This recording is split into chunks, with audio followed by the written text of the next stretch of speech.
Hey, this is Bremster, and this is number 83 in the Sudoku Problem series. This is a killer problem by Wuchen Lin, and thank you, Wuchen, for all of the problems you've sent in.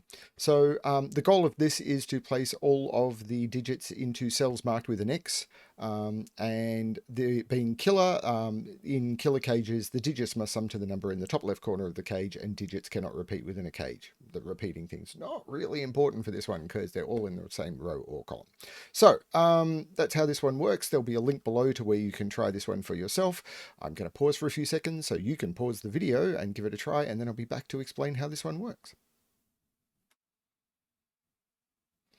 Okay, so this one is basically using row and column totals. So in an entire row of a Sudoku, you will have to place all of the digits from 1 to 9.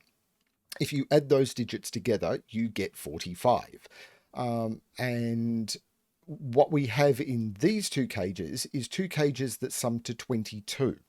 So if you subtract 22 from 45, what you end up with is 23. And there's only one way to make 23 in three cells. These cells here must be 6, 8, and 9. But what we then do is we repeat that logic in this column.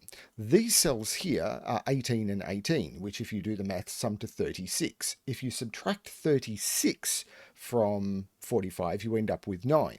So if this was a 9, it'd have to be 900. This is not a 9. If it is 8, these two cells would have to be 1. That doesn't work. So this is a 6. These are not the 6. And these have to sum to 3, which means they are 1 and 2. Now, how do we resolve these? Well, if we look at this 4 cage, there's only one way to make up a 4 cage in two cells, and that is with 1, 3. So this cannot be a 1, this must be the 2, and this must be the 1.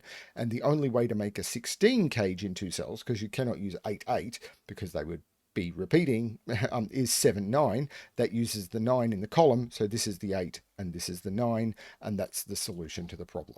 Really nice and simple, but you need to understand the row and column total trick in order for this one to work. So really nice problem using that trick. Like it a lot.